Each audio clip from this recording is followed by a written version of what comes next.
사도행전의 가장 큰 주제 하나가 있다면 하나님 나라의 복음이에요.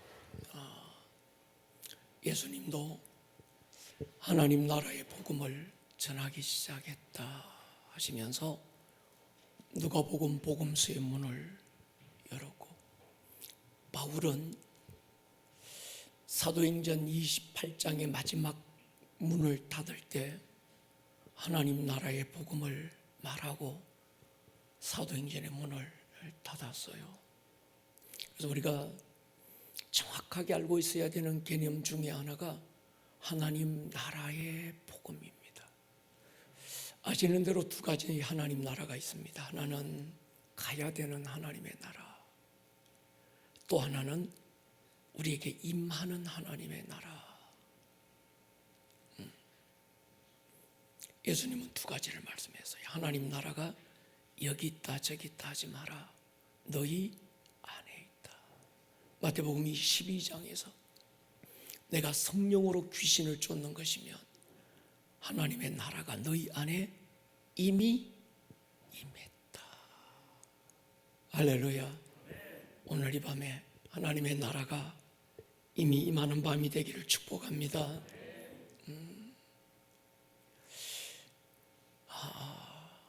우리가 찬양할 때 예배가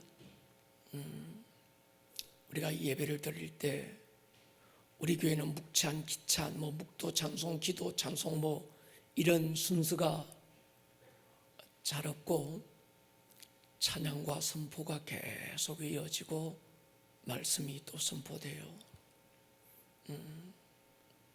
순서가 무너져서 순서가 없는 게 아니라 순서 속에 하나님의 나라가 임하는 것이 아니라 찬양 중에, 이스라엘의 찬양 중에 하나님의 나라가 임합니다. 그래서 우리는 찬양으로 예배의 문을 여는데 우리 찬양팀들 다 어디 갔노? 이놈들 들으라고 내가 지금 이 얘기를 하는데 이놈들이 지금 다 어디 간 거예요?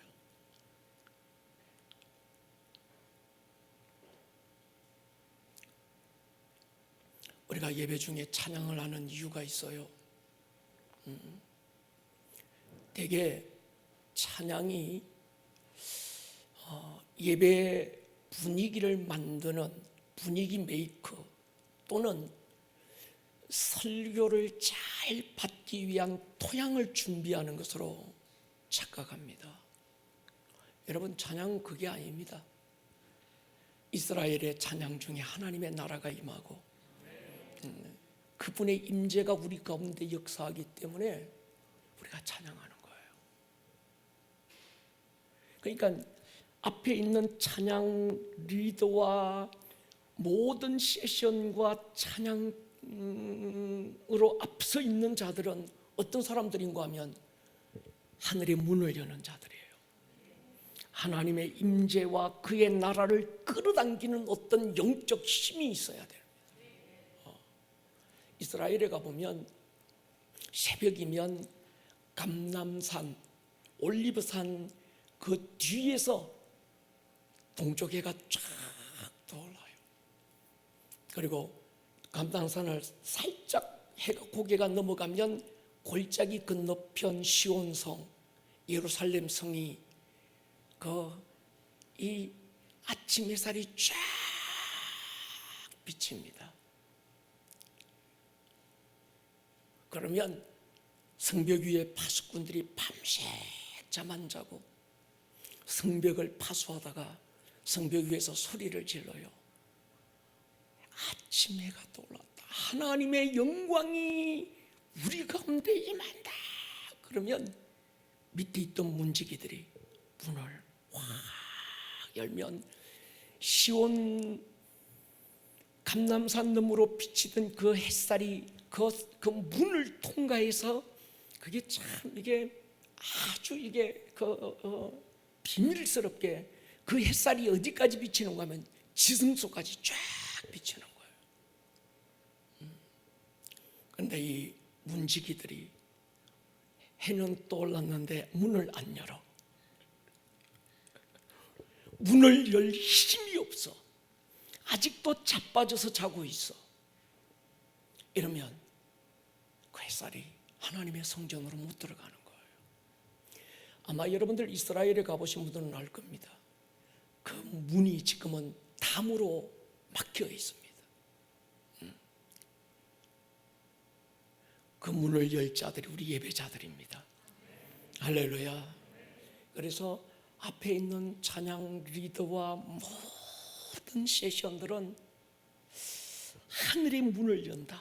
이 성전에 아침 햇살이 쫙 비칠 때 하나님의 나라가 임하고 하나님의 거룩한 임재가 막 들어올 때 그 문을 확 열어서 이 성전, 이 예배당 안에 예배하는 모든 자들 안에 그 하나님의 빛이, 임재가, 하나님의 나라가 가득 차게 해야 되는데 그 막중한 임무를 맡은 사람들이 우리 앞에 있는 예배자들인 거예요. 할렐루야. 그래서 예배자들은 누구보다 기도 많이 해야 되고 먼저 내 안에 하나님의 나라가 임한 상태에서 이 예배의 자리에 서서 찬양을 하고 막 이래야 되는데 자기 안에도 하나님의 나라가 임하지 않았는데 앞에 서서 찬양을 한들 무슨 의미가 있겠냐는 거예요. 이 사람들만이 아니라 방송실은 방송실대로 모든 이 예배를 준비하는 모든 팀들이 그런 어떤 그 예배의 문을 여는 제사장들, 문지기들로서의 어떤 딱 이게 서 있어야 되는데 이게 안 되면 저는 앞에 서서 예배하기가 참 힘든 거예요.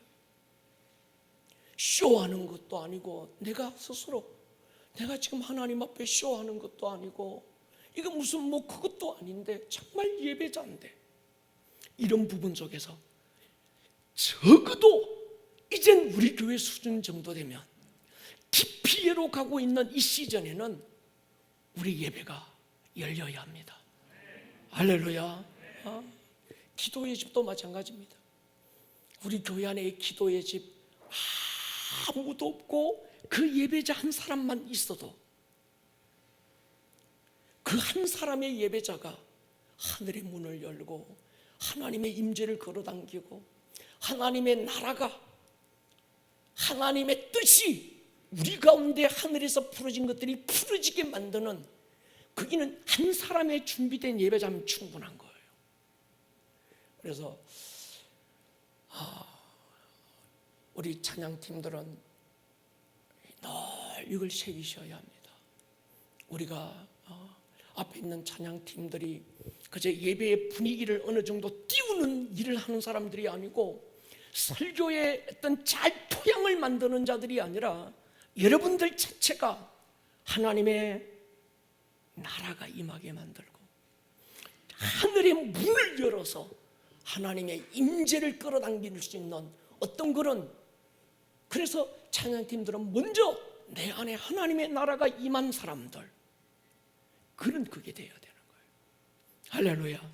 그럴 때 강단에서부터 이 하나님의 나라가 아래로 쫙 흘러가서 이 공간 전체에 하나님의 나라가 임하고 하나님의 나라가 임하는 순간에 귀신들이 떠나가고, 그러니까 저는 굳이 목사님 안수해 주세요, 귀신아 나가라 이런 거 할 필요 없고 그냥 찬양하다가 하나님의 나라가 성령으로 우리 안에 임하면서 귀신이 떠나가고, 찬양하다가 질병이 막 떠나가고 방언이 터져 나오고, 이런 하나님의 나라가 임하는 어떤 그런 찬양, 그런 예배를 우리가 갈망하는 거예요. 그냥 형식으로 묵도 찬송 또 오늘 종교적인 어떤 의례로 우리가 이 예배를 드린다고 한다면 아무 의미가 없습니다. 이제 우리 교회는, 여러분, 우리 교회는 깊어져야 합니다. 할렐루야.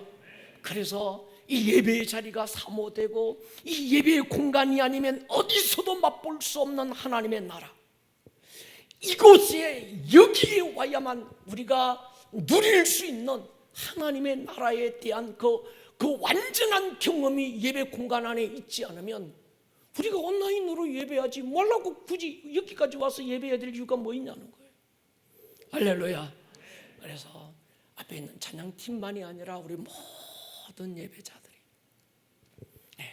찬양이 그저 형식이 아니고, 찬양이 예배 순서가 아니고, 찬양이 예배 분위기 메이커가 아니고, 찬양 가운데 하나님의 나라가 가득 채워지는, 할렐루야. 그 다음에 하나님의 말씀은 그냥 선포되어야 되는 거예요. 그런데 그러지 않은 상태에서 하나님의 말씀을 전하고 선포하기가 참 어렵습니다. 어떤 날은 막 찬양 중에 하나님의 나라가 임하고 우리 안에 가득한 주님의 임재의 그 영광의 빛이 임할 때는 그냥 찬양만 했으면 좋겠고,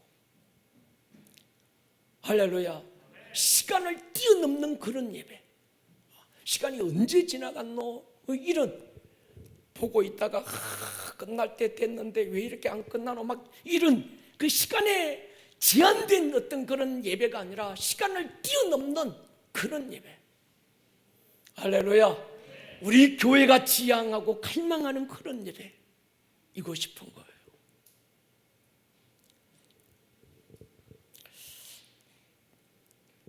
우리 예배팀들 할렐루야. 제가 우리 예배팀을 사랑합니다. 그래서 이런 말씀도 드리는 거예요. 자, 아가서 4장 1절로 5절, 드디어 4장까지 넘어갔습니다. 같이 한번 읽을게요. 시작. 내 사랑 너는 어여쁘고도 어여쁘다. 너울 속에 있는 내 눈이 비둘기 같고 내 머리털은 길르앗산 산기슭에 누운 염소떼 같구나. 내 이는 목욕장에서 나오는 털 깎인 암양 곧 새끼 없는 것은 하나도 없이 각각 쌍태에 낳은 양 같구나. 내 입술은 홍색 실 같고 내 입은 어여쁘고 너울 속의 내 뺨은 석류 한쪽 같구나.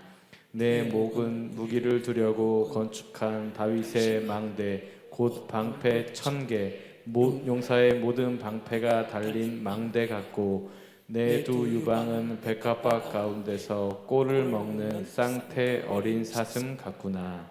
아멘. 솔로몬이 술람미 여인을 아름답다, 내 사랑 너는 어여쁘고 어여쁘다, 아름답다, 참 이런 표현이 아가서에만 해도 13번 등장해요. 스스로 보기에도, 남이 보기에도 검고 계달의 장막 같은데, 왕이 그런 술람미 여인을 13번 반복해서 너는 어여쁘고 어여쁘다, 너는 아름답다, 솔로몬의 휘장 같다, 그렇게 말씀하십니다. 나의 사랑하는 자는 내 품 가운데 몰약 향주머니요, 나의 사랑하는 자는 내게 엔게디 포도원의 고벨과 송이로구나. 내 사랑한 너는 어여쁘고 어여쁘다, 내 눈이 비둘기 같구나. 사실 그 전에 술람미 여인의 자존감은 완전 바닥이었습니다. 자기가 자기를 볼 때도 어디를 봐도 아름다움이 없었어요. 손은 포도원에서 일하다 보니까 거칠어졌고, 얼굴은 팔레스타인 그 햇빛에 거울러서 까무잡잡하고, 이복 오빠들의 무시와 학대로부터 자기 자신은 쓸모없는 인생 같고, 정말 인생의 실패자 같고, 태어나지 말아야 될 인생이 태어난 것처럼 천덕꾸러기 인생으로 자기를 보고 있었습니다. 그런 깨어지고 무너졌던 이 술람미 여인의 자존감이 왕이 거듭 너는 어여뻐, 너는 아름답다, 너는 솔로몬의 휘장 같다, 너는 고벨과 송이 같다, 내 눈은 비둘기 같다, 내 사랑 내 어여쁜 자야. 계속 왕이 그 술람미 여인에 대해서 그 존재를 계속 터치해 주는 거예요. 그러다 보니까 어느 순간에 이 술람미 여인이 자기가 자기를 바라보는 시각이 달라집니다. 자기를 가리켜서 나는 샤론의 수선화요 골짜기의 백합화로다, 막 이렇게 오늘 이 눈이 열리시기를 축복합니다. 남들이 나를 어떻게 보든 하나님이 나를 어떻게 보시느냐가 중요한 거예요. 그래서 내가 나를 바라보는 시각이 달라져야 되는 거예요. 은혜의 시작은 자존감의 회복입니다. 은혜의 출발은 정체성의 회복에서부터 나오는 거예요. 왕은 우리에게도 오늘 동일하게 말씀하시는 거죠. 내가 너 사랑해. 내가 너와 함께 있어. 내가 너를 떠나지 않을 거야. 내가 너를 버리지 않을 거야. 근데 우리가 이 사실을 잘 안 믿습니다. 입에 발린 말이라고 생각하는 거예요. 왜 그럴까? 하도 많이 속은 거예요. 그래서 자기 자신을 쓸모없고 가치 없는 존재라고 이미 자기의 정체성이 그렇게 굳어져 버린 겁니다. 자상이 깨져 버린 거예요. 여러분, 하나님의 은혜는 환경에서 시작되는 게 아니라, 환경의 변화가 아니라 존재의 변화에서부터 시작됩니다. 그러니까 내가 누구냐, 내가 새로운 피조물이라고 하는 새로운 정체성을 발견하는 데서부터 은혜가 시작됩니다.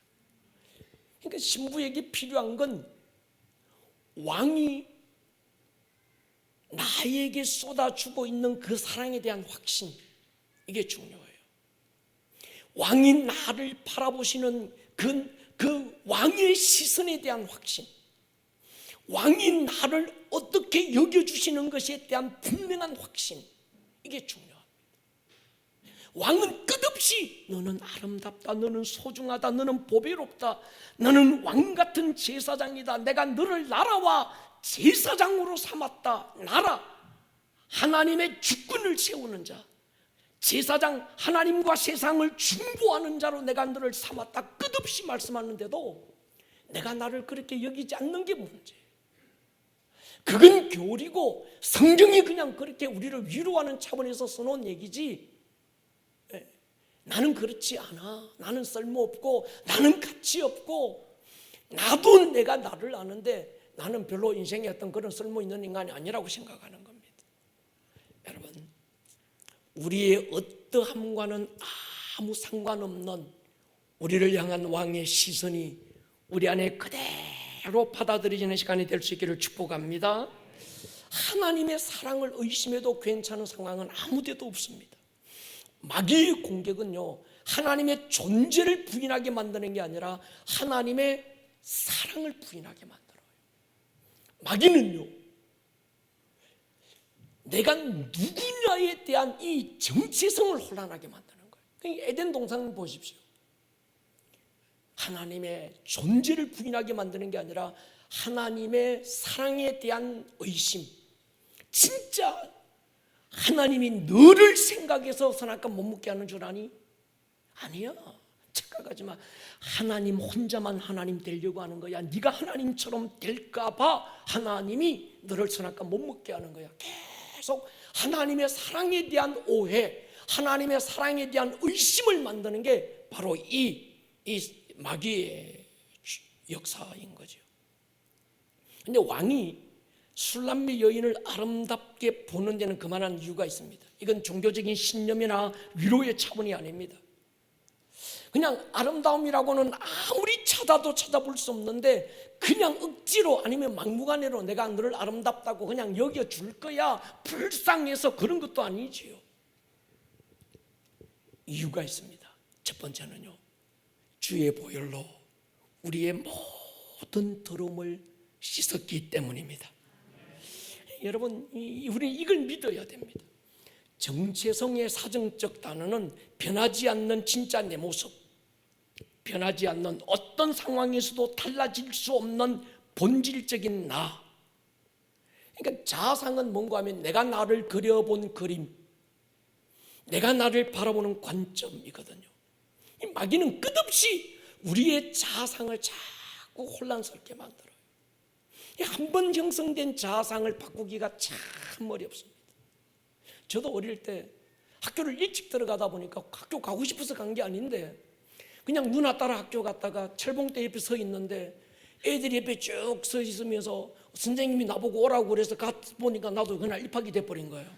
그러다 보니까 일찍 학교를 갔는데 가노니까 이게 어리버리 해가지고 선생님이 내 이름 부르는데도 내가 대답을 못하니까 그때 또 하필 학부모님들 다 초청해서 하는 그 수업인데 내 이름을 아무리 불러도 내가 대답할 자신이 없어서 대답을 안 하니까 우리 엄마가 옆에 와서 이 덩신아.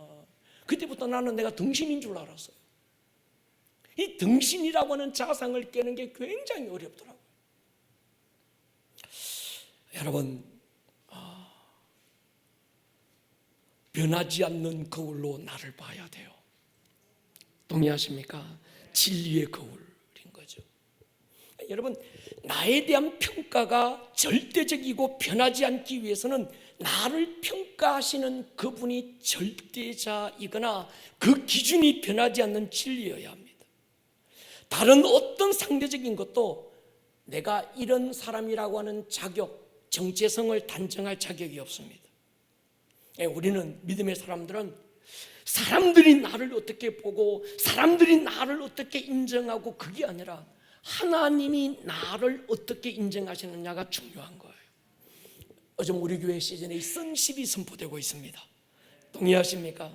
우리 교회 가장 중요한 DNA가 sonship과 kingship입니다. 아름다운 꿈의 교회 성도라면 누구라도 이 sonship과 kingship을 알아야 되고 아는 지식의 수준이 아니라 경험하고 누리는 수준이 돼야 되는 거예요. 그러니까 sonship과 kingship은 교리나 지식이 되면 안 됩니다.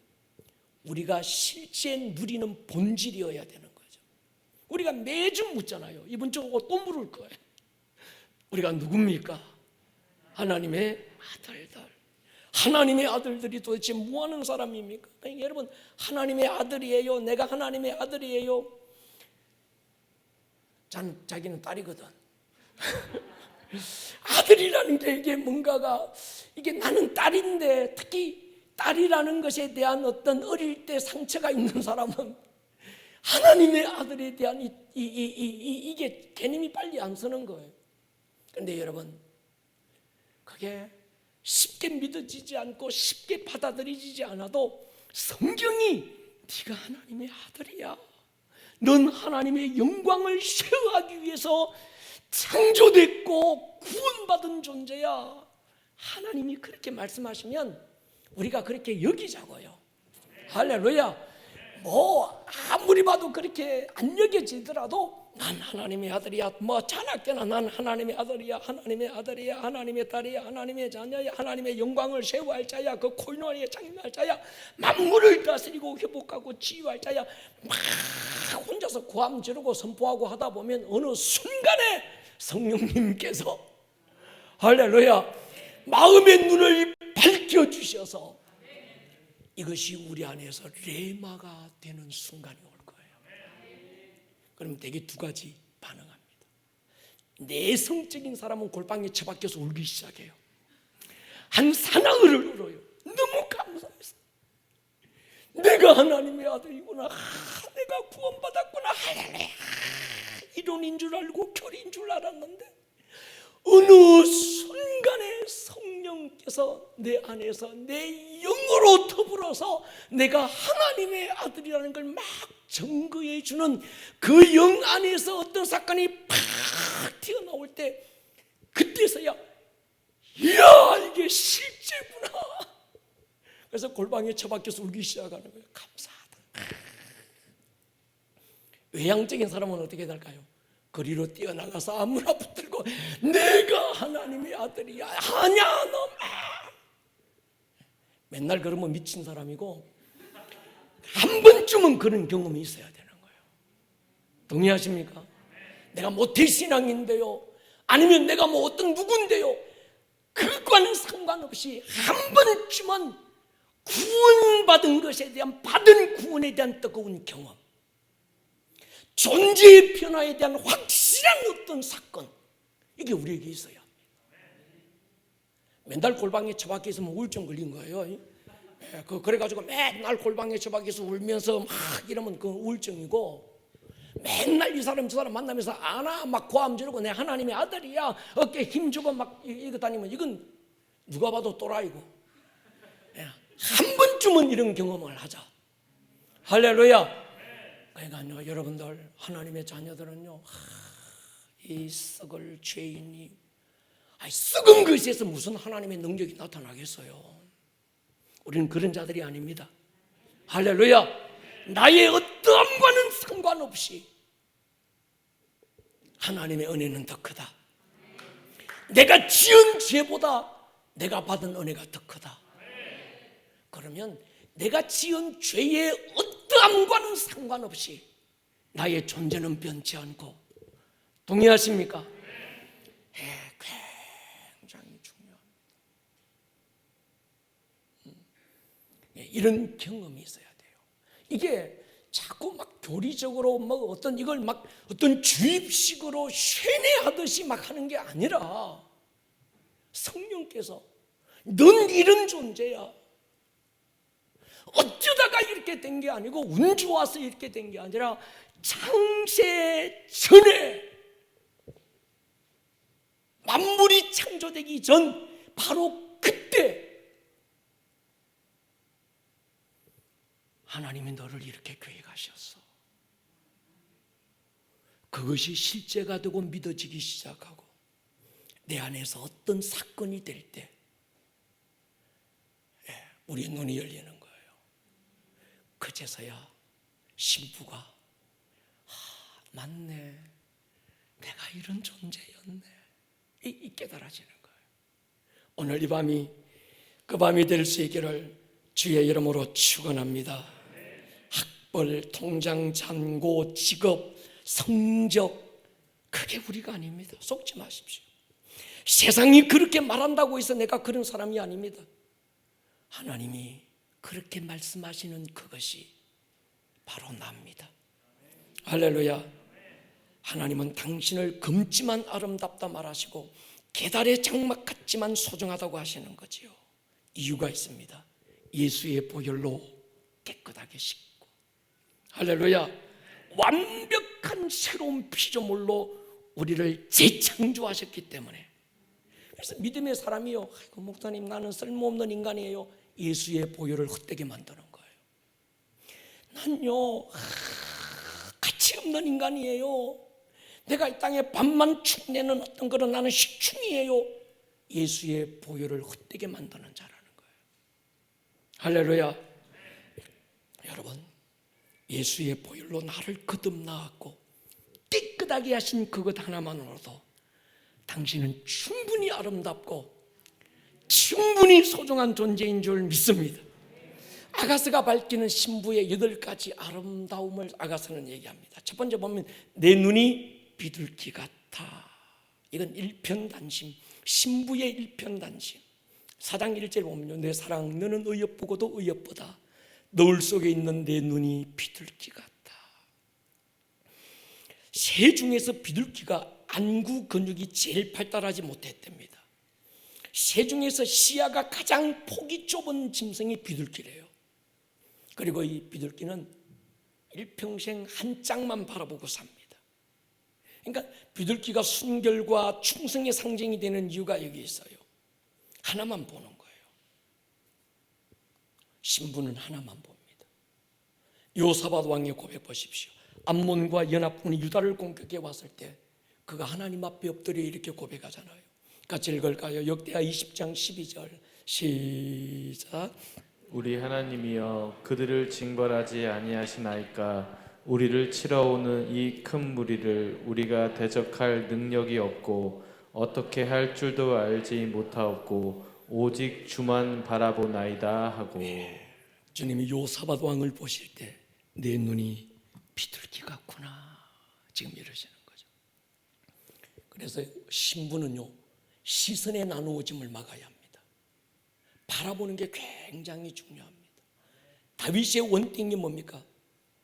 내가 여호와께 바라는 한 가지 일, 그것을 구하리니 곧 내가 내 평생에 여호와의 집에 살면서 여호와의 아름다움을 바라보며 그의 성전에서 사모하는 그것이라. 이게 다윗의 원칙인 거죠.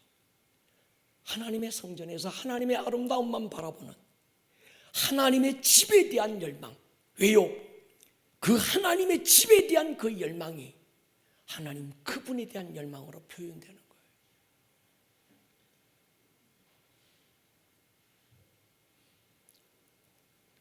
시편 73편 보십시오. 하늘에서는 주의 내가 누가 내게 있으리요? 땅에서는 주밖에 내가 사모하리 없나이다. 이 고백. 하늘에 주 외에 누가 내게 있겠습니까? 하늘에도 땅에도 내가 사모하리 오직 주님밖에 없습니다. 이게 비둘기의 눈인 거죠. 에스더의 마음, 왕 한 분만을 향한 죽으면 죽으리라. 어떤 상황에도 흔들리지 않는 신부의 시선, 그게 왕이 볼 때 아름다운 거예요. 예. 쌍꺼풀 수술해서 아름다운 게 아니고 오직 신부의 눈에는 왕만 보이는 거예요. 에스더처럼 왕 외에는 아무도 안 보여. 요사바처럼 주만 바라봅니다. 주밖에 없나이다. 이거. 그러니까 하나님이 가장 기뻐하시는 게 이거예요. 주밖에 없습니다. 주밖에 없네. 이거 주님 좋아하시는. 두 번째 보십시오. 신부의 아름다움은 머리카락입니다. 어떤 머리카락일까요? 길르앗 상기석에 놓은 염소떼 같은 머리카락. 이 머리카락은 헌신입니다. 전적 헌신. 예수님이 시몬이라는 사람의 집에 초대됐을 때 한 여인이 주님 발에 엎드려서 눈물로 주의 발을 적시고 머리털을 풀어 주의 발을 닦습니다. 사람들은 이 여인을 비난하는데 주님은 이 여인의 아름다운 헌신을 보시는 거예요. 제가 이 사건을 묵상하면서 이런 생각을 해봤습니다. 만약 이 바리새인이 자기의 온 힘을 다해서 주님의 발을 닦아드리고 헌신을 했더라면 이 사건의 다음 내용이 어떻게 전개가 됐을까 쓸데없는 생각도 해본 거예요. 그럼 이 여인이 바리새인 시몬이 직접 자기가 뛰어나와서 주님의 그 아름다움 앞에 엎드려서 주의 발을 정말 사랑으로 닦아드렸는데 이 여인이 또 보고 있다가 뛰어나와가지고 눈물로 주의 발을 적시고 머리털을 또 풀었을까요? 안 했을 것 같아요. 여러분, 이 여인이 그렇게 한 건 뭔가 하면 누구도 주님의 발을 닦아드릴 생각을 안 하는 거예요. 심지어는 제자들마저도 누가 크냐, 누가 상석이 앉느냐 이것만 관심이 있지 자기를 내어드려서 하나님 앞에 헌신할 사람이 아무도 없는 거예요. 무시당하고 있는 주님의 그 인격 앞에서 이 여인이 뛰어나간 거예요. 여러분, 이 여인의 헌신의 동기는 마땅히 했어야 될 시몬이 자기의 헌신을 다하지 않았기 때문인 거죠. 여러분, 참 이게 영적인 어떤 공식 같은데 마땅히 자기가 해야 될 헌신을 하지 않은 사람은 다른 사람의 헌신을 비난합니다. 바리새인 시몬이 그래서 마땅히 주님의 발을 닦아드릴 건 자기의 헌신의 몫이었습니다. 주의 머리에 어떤 향유를 부을 사람은 그 여인이 아니라 그 본인이었던 거죠. 그런데 자기가 마땅히 해야 될, 그저 앉아야 될 헌신의 자리, 해야 될 헌신과 충성을 다하지 않으면요 누군가가 그 헌신을 하게 돼 있거든. 그러면 그 헌신하는 자를 비난하게 돼 있어요.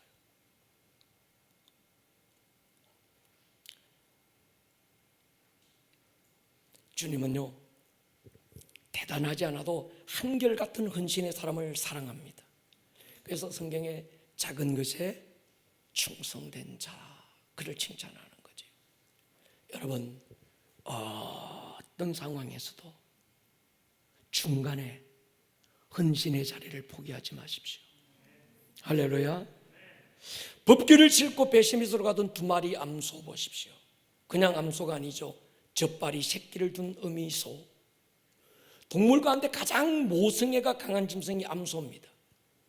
근데 법궤를 옮기는 사명을 받았기에 모성애마저 저버려야 했던 그런 헌신, 아름다운 눈물겨운 헌신을 통해서 사명이 이루어지는 거죠. 주님 한 분 자기 등에 모시고 예루살렘 성을 올랐던 나귀 새끼, 주가 쓰시겠다 해라. 주님이 자기를 선택해 주셨다는 그 하나에 등이 부러지고 다리가 끊어져도 결코 중간에 주저하지 않았던 그 나귀 새끼의 헌신, 주님 그걸 아름답게 보시는 거예요. 사람들이 앞에서 뭐 자랑다 막 박수 쳐줘도 자기와 상관없어. 뒤에서 이단의 괴선이 막 손가락질해도 자기와 상관없어. 오직 자기가 할 일은 자기 등에 타고 계신 주님을 성공시키는 거. 이런 헌신이 아름다운 거죠. 할렐루야. 세 번째 아름다움, 신부의 아름다움은 목욕장에서 나온 털 깎인 암양 같은 치아. 2절에 보면 내 이는 목욕장에 나오는 털 깎인 암양 곧 새끼 없는 그것은 하나도 없이 각각 쌍태를 낳은 양 같구나. 한 번도 안 봤잖아요. 목욕탕에서 나온 이 새끼 암양을 둔 이 암양의 이빨을 여러분 봤습니까? 안 봤습니까? 안 봐니까 이게 지금 그림이 안 그려지는 거지요. 이건 뭔가 하면 레마가 된 말씀을 말하는 거죠.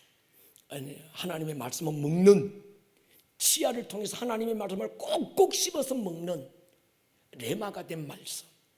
에스겔서 2장 보십시오. 인자야, 내가 네게 이르는 말을 듣고 그 패역한 족속같이 패역하지 말고 내 입을 벌리고 내가 네게 주는 것을 먹어라. 무림은 그냥 먹는데 성경을 두루마리 성경책을 그냥 못 먹잖아요. 씹어 먹어야 되는 거죠. 내가 보니 보라 한 손이 나를 향하여 펴지고 보라 그 안에 두루마리 책이 있더라. 하나님의 말씀은 귀로 듣는 게 아니라 먹는 겁니다. 동의하십니까?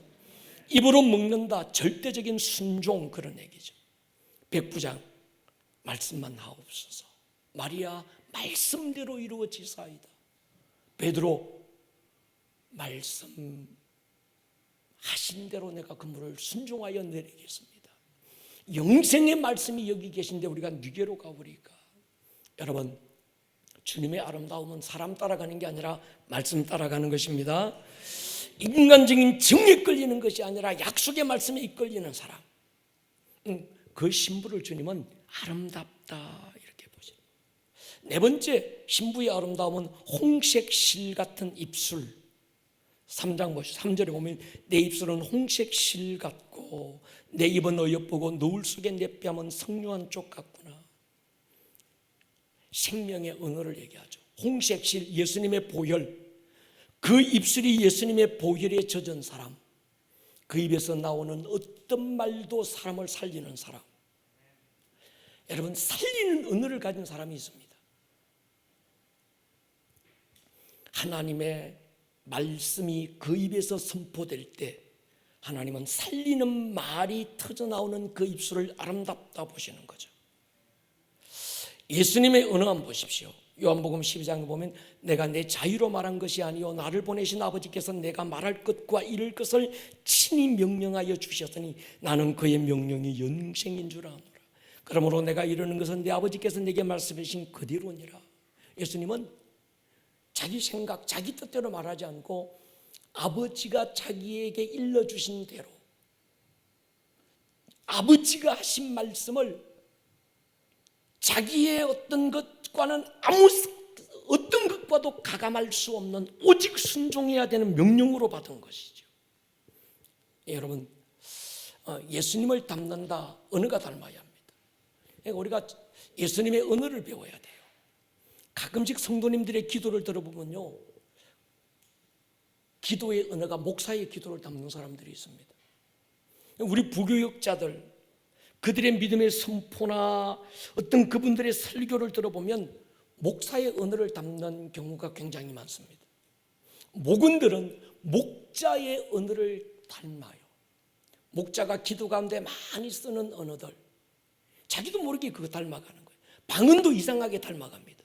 이상한 게 아니라 그게 맞는 거예요. 아이들은요, 부모의 목소리를 닮잖아요. 신기합니다. 우리 이성민 전사가 캄보디아를 갔어요. 몇 년 전에. 거기에 제 친구 이용우 선교사님이 계신데, 이 친구는 그 80년대 초 처음 신학 공부를 같이 하고 그때 잠깐 1년 보고 헤어진, 그때 이후로는 본 적도 없는, 그러니까 80년대 초니까 지금 몇 년 됐어요? 30년이 훨씬 더 넘은, 그때 1년 딱 보고 한 번도 본 적 없는 친구인데, 그러니까 저도 한 번도 안 보니까 우리 성민 여사를 언니 봤겠어요. 이성민 여사 거기 가서 이승민 전사가 내 아들이다 뭐 얘기도 안 했는데 자기가 알겠더래요. 목소리 딱 들어보니까.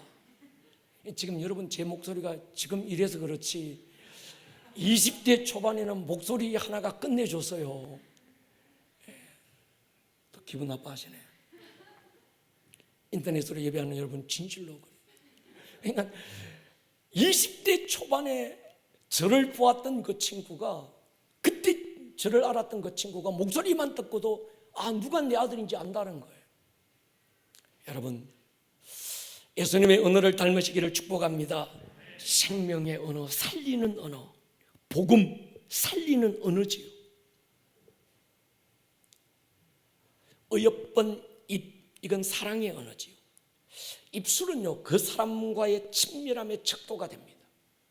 대화할 때 어디를 보느냐가 상대방과의 친밀함의 거리가 됩니다. 사랑의 관계는 언어를 들어보면 금시합니다. 그 사람의 말투에는 그 사람과의 관계가 그대로 묻어나옵니다. 언어는 그 사람과의 마음의 거리가 언어예요. 어느 날 갑자기 청년 자매의 언어가 말투가 달라졌다면 제가 사랑에 빠졌구나 저는 금시합니다. 여러분, 기도는요 사랑의 언어를 전달하는 거거든요.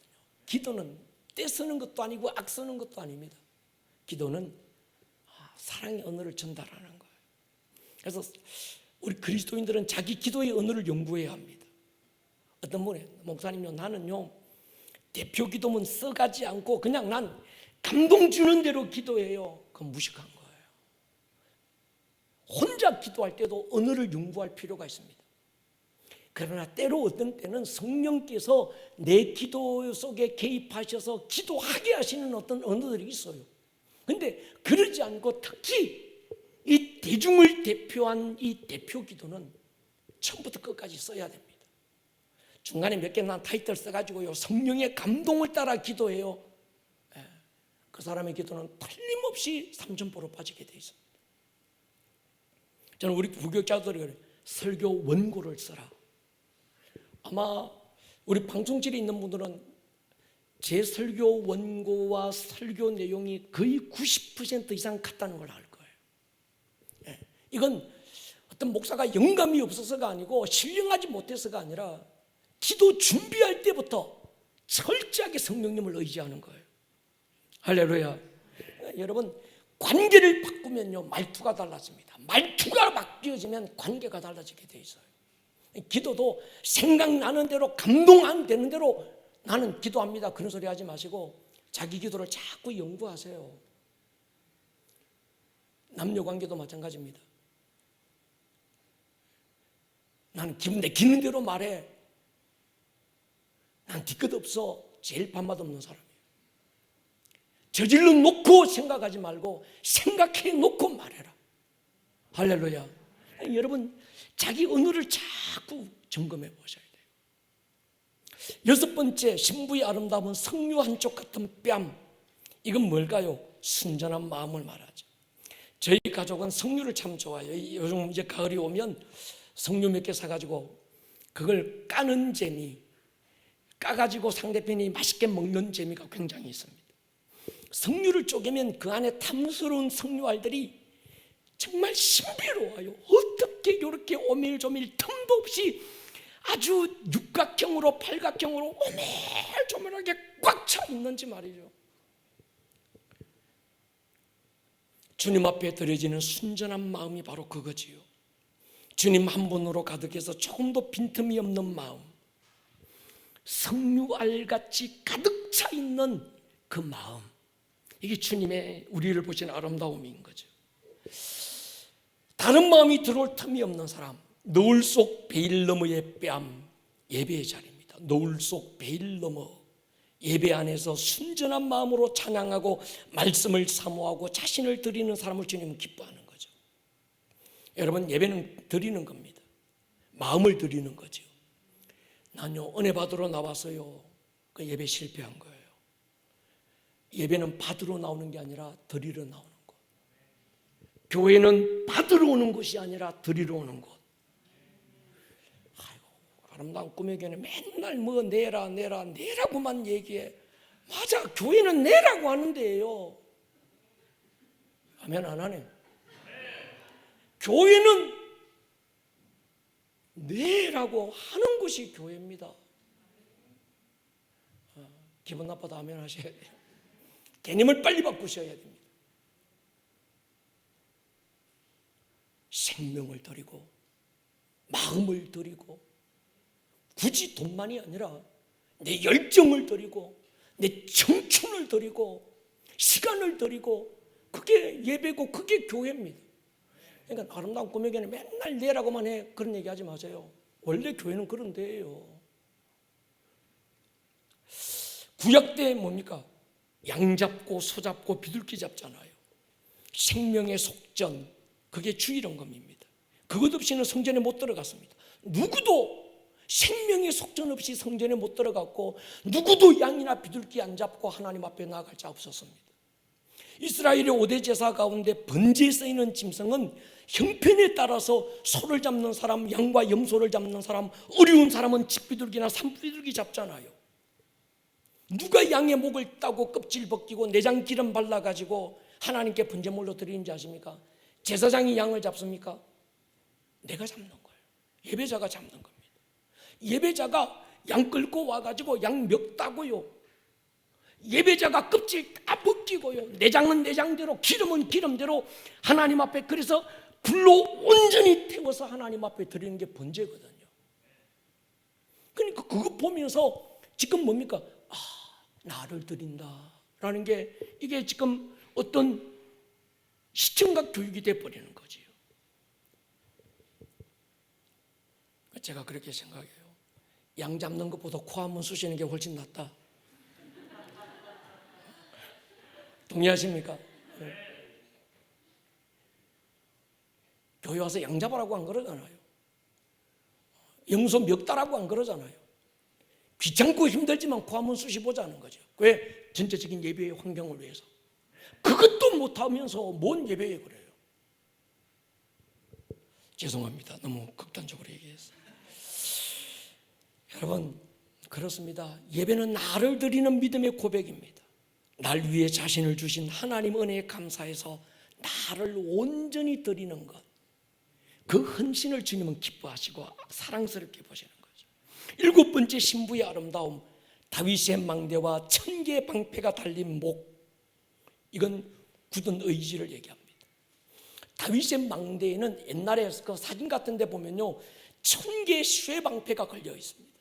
어둠의 영들이 불화살을 쏘아도 그 불화살이 그 성을 뚫지 못하도록 철방패로 1000개의 철방패가 쫙 그 성을 보호하고 있는 거예요. 굳은 의지, 목이죠, 목. 신명기 9장 보십시오. 여호와께서 또 내게 말씀하여 이르시되 내가 이 백성을 보았노라. 보라, 이는 목이 곧은 백성이니라. 모세가 시내산에 올라가서 40일 금식하고 10계명 받아오는 사이에 산 아래 이스라엘 백성들은 금붙지 못하고 금송아지 만들잖아요. 하나님이 분노하셨을 때 하나님 모세에게 이렇게 말씀합니다. 저들은 목이 곧은 백성들이다. 교만, 욕심, 그런 백성이라는 뜻이죠. 사도행전 7장 보십시오. 목이 곧고 마음과 귀에 할례를 받지 못한 사람들아, 너희도 너희 조상과 같이 항상 성령을 거스른다. 잠언 29장 보시죠. 자주 책망을 받으면서도 목이 곧은 사람은 갑자기 패망을 당하고 피하지 못하리라. 제가 우리 지난주 목자 줌 미팅에서 하나님이 제게 요즘 계속 묵상하시는 말씀이 있었어요. 베드로후서 말씀인데, 하나님의 집에서부터 하나님의 심판이 시작됐다, 이런 말씀이었어요. 제가 생각해 봤습니다. 하나님의 집에서부터 하나님의 마지막 때 심판은 세상 사람들을 먼저 심판하는 게 아니라 하나님의 집에서부터 심판을 시작하신다는 거예요. 하나님의 집에서의 심판이 뭘까? 목이 곧은 거예요. 피리를 부르도 춤추지 못하고 애국해도 슬퍼할 줄 모르고 마음이 굳어버린 이것, 이게 하나님의 심판의 시작입니다. 그래서 이 코로나는 하나님의 집에서부터 시작된 하나님의 심판의 기준이 저는 이것이라는 확신이 계속 들기 시작하는 거예요. 그러면서 성도들을 위해서 기도가 됩니다. 하나님, 내게 맡겨주신 성도들 누구도 어린아이부터 장년에 이르기까지 한 사람도 하나님의 심판에서 떨어지지 않기를 기도합니다. 할렐루야. 반대로 죽으면 죽으리라 한 번 정한 마음의 의지가 어떤 상황에서도 변치 않고 흔들리지 않는 사람이 그리스도의 신부죠. 신부의 영성은 유약함이 아닙니다. 성경의 온유는 유약함과 다른 거지요. 뜨거울 때는 뜨겁고 차가울 때는 굉장히 얼음같이 차가운 것이 온유지요. 하나님을 향한 믿음의 열정은 불처럼 강하고 뜨겁고 세상의 뒤에서는 얼음처럼 차가운 것, 그게 온유함인 거죠. 신부의 영성은 바로 이 온유함입니다. 갑자기 신부의 영성하다가 군사의 영성할 때 믿는 사람들은 뭡니까? 뭐 같으니 앞서가신 주를 막 이런 행진곡을 하다가 신부의 영성입니다. 그러니까 갑자기 조용해져가지고 아주 막 이게 신부의 영성이 아닙니다. 나보고는 헌신나라고 하지만 나는 신부의 영성을 가져서 난 예배 자리만 있는 겨 이러지 말아요. 그게 신부의 영성이 아닙니다. 신부의 영성은요, 변치 않는 거예요. 주를 향해서 목숨 던져야 될 때는 유감없이 목숨 던질 줄 알고. 할렐루야. 이게 신부의 아름다움인 거예요. 8번째, 쌍둥이 어린 사슴과 같은 두 유방. 이건 양육을 얘기합니다. 젖가슴은 양육과 돌봄이죠. 제자훈련 때 제가 늘 그런 얘기합니다. 인간은 과정적 존재다. 제자는 과정을 통해서 만들어진다, 그런 얘기합니다. 그렇기 때문에 영적인 것도 목회적 돌봄이 굉장히 중요해요. 이 목회적 돌봄 속에서 양육받는, 그래서 아가서에서 신부의 아름다움을 이 8가지로 어떤 인체를 가지고 비유하면서 우리에게 지금 이 말씀하고 계시는데, 어떤 이게 우리가 그냥 읽고 듣기엔 좀 민망할 어떤 그런 용어들도 나오지만, 그러나 그 의미적으로 볼 때는 굉장히 우리에게 신부들에게 요구하시는 신부들의 아름다움은 이런 거야. 성형수술에서 막 뜯어 고쳐서 이게 신부의 아름다움이 아니라, 신부의 아름다움, 왕이 바라보시는 신부의 아름다움은 외모는 손이 거칠어졌고 팔레스타인 햇살에 얼굴은 걸러져서 새카맣고 천덕꾸러기고 여기저기 치이고 배운 것도 없고 아는 것도 없고 자랑할 만한 것 아무것도 없지만, 왕이 볼 때 그 신부의 아름다움은 그런 데 있지 않는 거예요. 오늘 여러분, 우리가 이 신부라는 단어가 잘 개념이 정리가 되면 좋겠습니다. 오늘 우리는 이 말씀 속에서 우리 자신을 한번 돌아볼 필요가 있어요. 우리는 그리스도의 신부들입니다. 저는 제가 남자지만 신부라는 게 이상하지 않습니다. 그분과 나와의 관계예요. 친밀함의 관계. 여러분, 여자들 보고 하나님의 아들들입니다 이렇게 안 돼가지고 상처받지 마시기 바랍니다. 성경도 여자를 무시하는구나 이게 아니고, 우리의 신분, 우리의 존재에 대해서 얘기하는 거예요. 소중한 가치를 그렇게 얘기하는 거예요. 그러니까 남자인 제가 나는 그리스도의 신부입니다가 조금도 어떤 다른 그게 없고 그대로 받아들여지는 것처럼, 우리 여자분들도 나는 그리스도 하나님의 아들이라는 것이 그대로 그분과의 관계가 되시기를 축복합니다. 오늘 우리 자신을 한번 돌아봐 보십시다. 우리 예배팀 올라오시고요.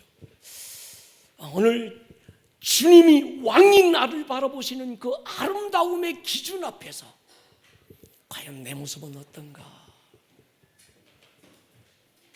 나는 지금 어디를 보고 있는가?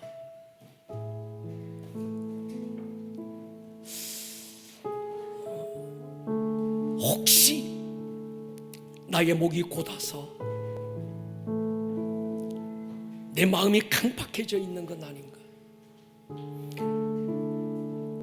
나의 헌신의 정도가 머리털을 풀었던 그 어떤 여인의 아름다움처럼 어느 순간부터 내가 헌신의 자리를 마다하고 부르심의 길을 내가 마다하고 그저 나 하나의 안일함 속에 있는 건 아닌가?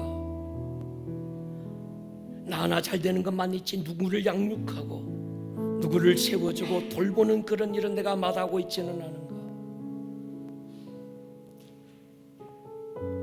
내 입에서 나오는 말은 생명을 살리는 언어인가? 오늘 내게 그런 아름다움이 없다면 갈보리 언덕 십자가 아래에 엎드려서 예수의 보혈을 답시 덮어서십시다. 아멘 하십시다. 내 힘으로 안 될 것 같으면 오순절 마가의 다락방으로 달려가서 성령의 충만함을 구하십시다. 하나님, 오늘 아가서에서 신부를 바라보시는 왕의 그 아름다움이 내게 있기를 기도합니다. 머리끝부터 발끝까지, 아니 내 마음의 모든 동기까지, 내 내면의 속사람이 왕이 보실 때 내 사랑 너는 어여쁘고 어여쁘다. 내 사랑아 너는 어여쁘고 어여쁘다. 하나님, 내가 이렇게 다시 다듬어지기 원합니다.